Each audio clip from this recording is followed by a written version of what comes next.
Hello and welcome back to Talk About Strange. Thank you for joining me here tonight. I got an amazing update from Wendy here for you. I can't wait to share this. Let's go over a couple of quick updates and then we'll get right to this.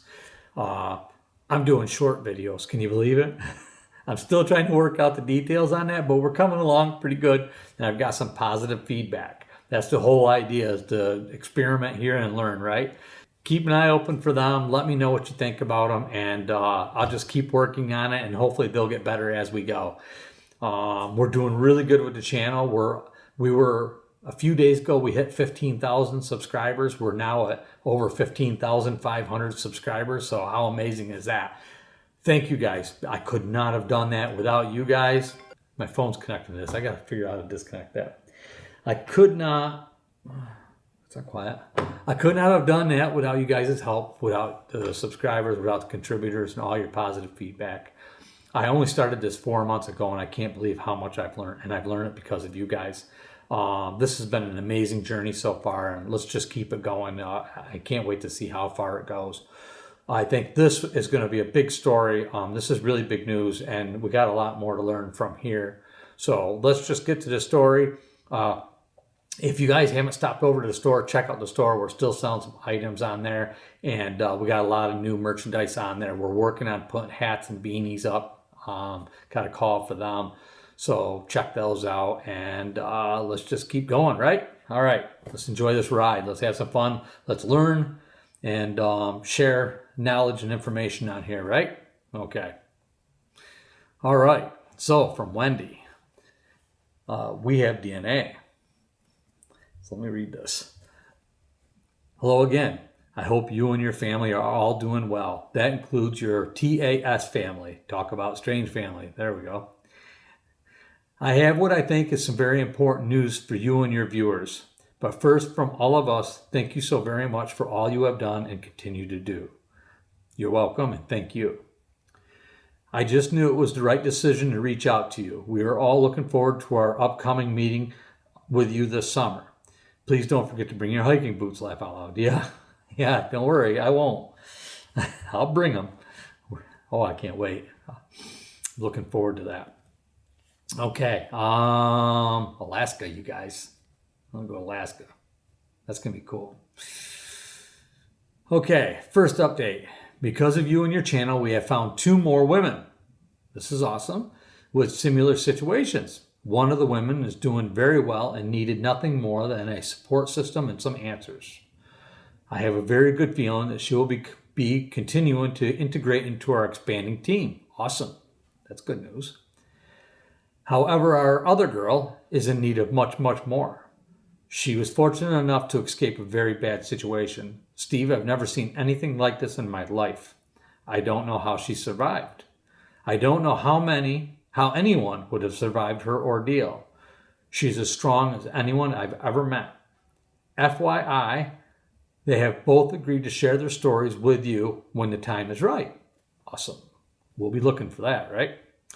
Simply because it was you and your channel that brought us together, and hope it will help even more women and men included.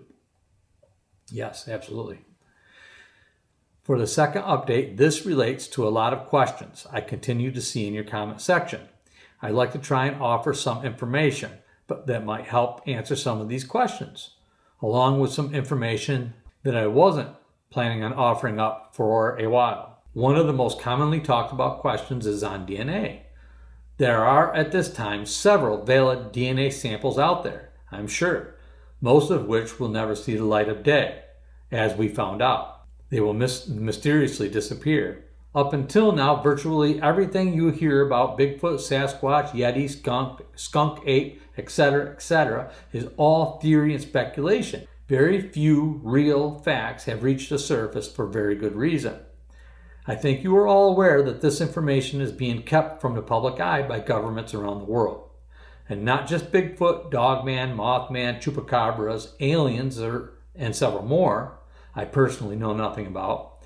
But if they are anything like what we are working on, then it's likely the same situation. We all ask why. Why is this being hidden from us? The fact is that these creatures or cryptids hold answers to what they feel the world is not ready for. For instance, how and where we all actually came from. This information could change everything. All of our beliefs could be changed overnight, creating irreversible panic and chaos. Yeah, absolutely. Yeah. There's some people that are, have a hard time accepting some of the stuff that we're learning.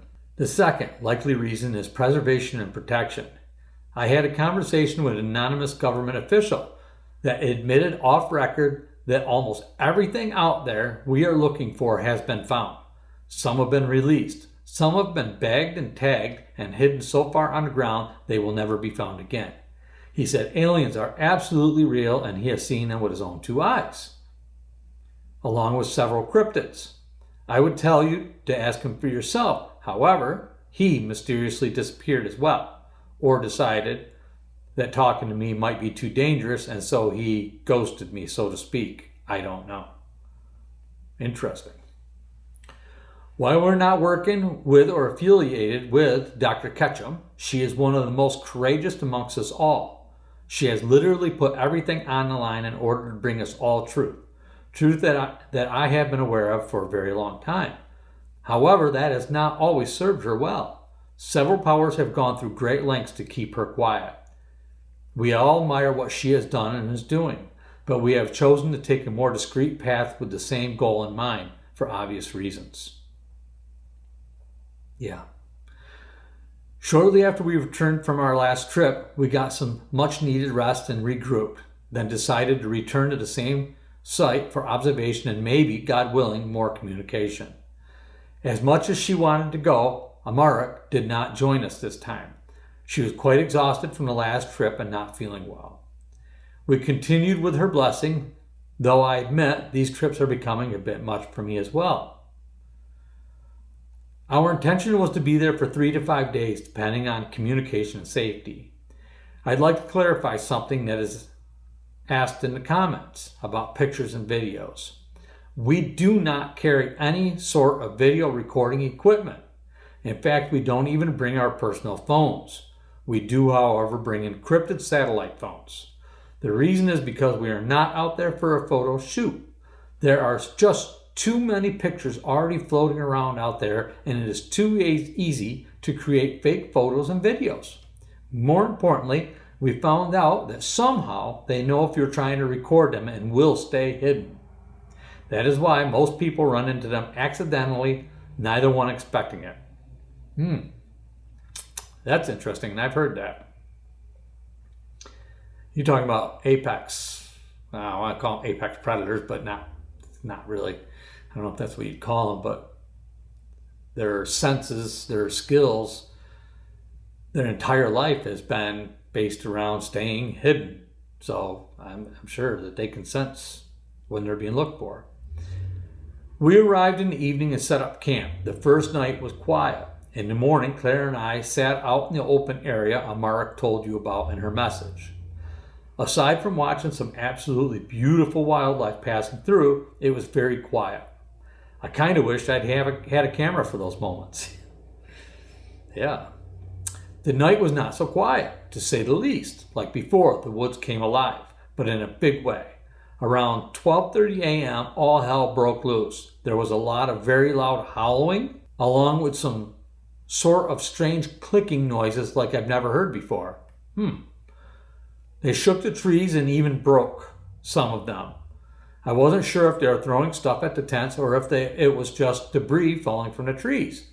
One of our guides' tents got knocked down completely by a large branch. It landed on it. Fortunately, he wasn't hurt. This lasted longer than before, but they did finally leave around 2 a.m. In the morning, we set back out to the open again.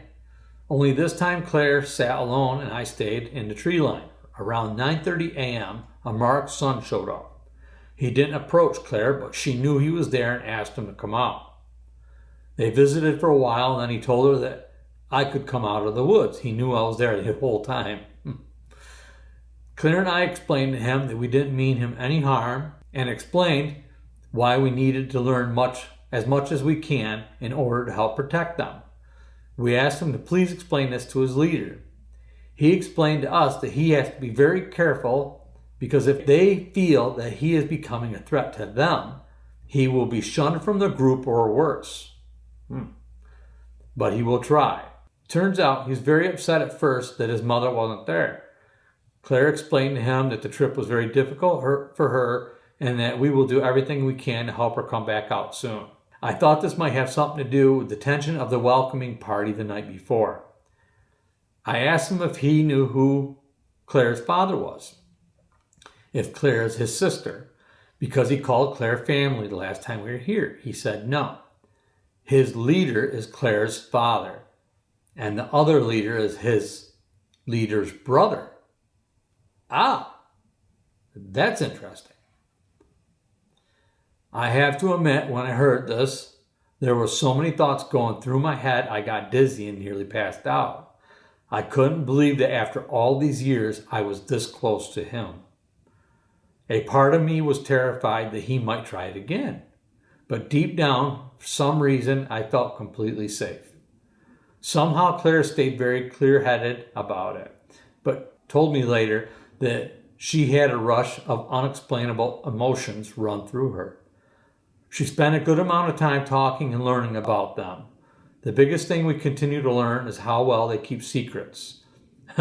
For good reason, I'm sure. They seem to keep a lot from anyone that is not pure bloodline, including a Mark's son. I'm going to tell you something I probably shouldn't, but it's amazing. I can't prove it at this time, but he told us that as far as he knows, 3 of the leaders here are upwards of, are you ready, 500 years old. Whoa, that's wild. And he knows there are older ones yet, but very few of them, as most of the ancients, as he called them, have passed on. Again, I can't prove this as of yet, but can you imagine? Anyway, he said he would have to go talk to them, and so he left for a few hours. When he returned, he had something in his hand. He told me that he had a message from his leader. His leader said he is sorry if what he did brought me any harm or shame, and opened his hand and said he sent me this offering in good faith. He was holding a small wad of hair wrapped around a sharp stick with blood on it. He said if it gets in the wrong hands, it will be the end of their existence. I swore I'd only use it to help them, and I will do everything I can to protect them. I also told him to tell his leader I do not hold a grudge. I appreciate the gift he gave me that day, my daughter Claire, more than the offering of today. We carefully bagged the samples. Amar's son also gave us hair and blood for testing. After that, he told us we needed to leave first thing in the morning because his father, the other leader, knew we were there and would be looking for us. He said that his clan has been watching over us and chased off some of the other group that night before, hence why it was so extreme that night. He said they will protect us until we clear the forest, but not to come back for a while to be safe. Very grateful we did just that. As Claire and I was walking away, we looked down to the other side of the large open area and could see his leader, Claire's father, standing tall and proud in the distance. I think he wanted to see us for a moment as well. More importantly, he probably wanted to see his own daughter. I don't know why he didn't just come to us, but I respect his boundaries. Wow, how cool. Wow. After we got back, we didn't waste any time getting to the lab. Steve, do you realize that this is probably the first samples in history that has been collected directly from a Klansman? By the way, out of respect for Claire, we try not to call them Bigfoot, as this was just a nickname given by settlers. So we tend to call them Klansmen around here. Our team sent the samples out ASAP, and we are anxiously awaiting the findings. We did some of our own tests as well, but the information just left us more confused. That is why, despite the risk, we made the decision to send the samples out for further testing and analysis. I agreed not to disclose too much information at this time, as we need to collaborate with the other professionals and make some very important decisions about how we move forward and share this information. As a backup precaution, the rest of the materials have been locked safely away from even Claire and I. That's smart. I don't blame you there one bit. My hope is that we will have some very solid information within the next few weeks. Until then, I will keep you updated on the other two, and we'll get you their stories as soon as they are ready. Until then, keep up the great work, Steve. Oh, on a lighter note, the term alien was even loosely tossed around in the last meeting. I think it was a joke. At least I hope it was a joke. I don't know if you know this, but sometimes scientists have a very strange sense of humor. I said if Claire has alien DNA, then she's definitely got that from me, laugh out loud. I'll be in touch soon. You are all in our hearts and prayers, Wendy. So there you go. Wow. Actual DNA. Hair and blood. Man, can you imagine what they could find out from that? Claire, Wendy, you guys, man, you got to be careful. I mean, I'm almost scared that just telling us this is too much information, but I'm going to share it. I have to share it. If you send it to me to share, I'm going to share it. But be careful. Whew, man, oh man, I can't believe it. We'll definitely be looking forward to hearing about that, what the results are when they come back. I mean, this is huge. I don't watch a lot of videos. I don't get out there. I just don't have time to do a lot of studying. It's just what I'm learning here from you guys, and comments. I hear a lot of stuff on there. So, and I've heard about the doctor there, but does anybody else out there have that? Does anybody have a blood sample? Is there any legitimate hair samples out there? I think we've heard of some stuff like that, but I don't know, man. I don't know anything like that. So this is huge. And then you have Claire's, of course. Then you have Mark's sons. And then you have actual full blood and hair samples. The information that could come from that is amazing. So yes, please keep us updated. I wanted to share that with all you guys as quick as possible. I'll put a link to the first story that she sent in. I gave birth to Bigfoot's daughter. So if you guys aren't privy to all this, go to that first video, watch it right through. They continue on with some other videos. There's part 2. There's family reunion part. So there's just a lot there. I gave birth to Bigfoot's son as a Mark's story. So if you want to check that out, but we have like a saga going on here, and it's just amazing. And I hope we keep going, and everybody stay safe, have fun, enjoy. This was great. Thank you so much for stopping in. I'll see you again really soon.